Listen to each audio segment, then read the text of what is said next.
I'll give you a story that hits it home.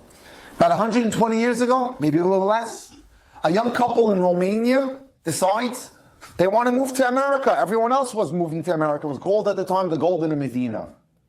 So they had just gotten married, Shana Rishona. Whatever they couldn't take, they sold. Everything else was shipped to the port in England where the boat was going to leave. So they get to the port, and she's so excited. Her name is Fegi, his name is Shmuel. And they're waiting amongst throngs of people. They board the ship. When suddenly they hear Yiddish, someone screaming in Yiddish.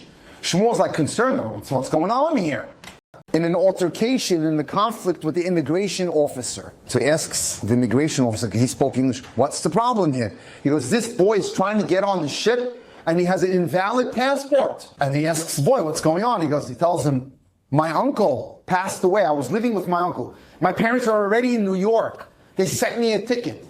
I have nowhere to go. They sold the house where I was staying because my uncle, had a deed, or rather a tzvah, a will that said the house should be sold. I'm going to sleep on the street. I got to get on this ship. So Shmuel looks at the immigration officer and he says to him, what's the problem? Let him on the ship. And they start to now haggle away. Fegi looks at her husband. She says, they just blew the first horn. You have 3 horns and you're done.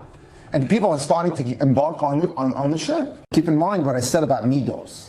So he says, don't worry, Fegi, I got to help a Yid. I can't leave him alone like this. He has nowhere to go. He's going to end up on the street. So Shmuel continues to haggle with the immigration officers. They blow horn number 2. Fegi looks at him with one tear coming down her face. Shmuel, our entire life and possessions are underneath that boat. We got to get on that boat. He looks at it and goes, there are other boats. Don't worry. We'll figure it out. They blow horn number 3. The boat's out to sea. He looks at her and goes, we're going to go back to London. We're going to help this boy with his passport. We'll go on another boat. My dear friends, the next day the world discovered that the Titanic had sunk.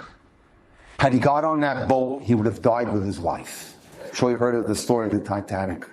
It was his midos that saved the day. The fact that he cared about another person. Fegi and Shmuel would go on to get on another boat and made it to Canada, where they had 5 children, over 30 grandchildren. That's what you want.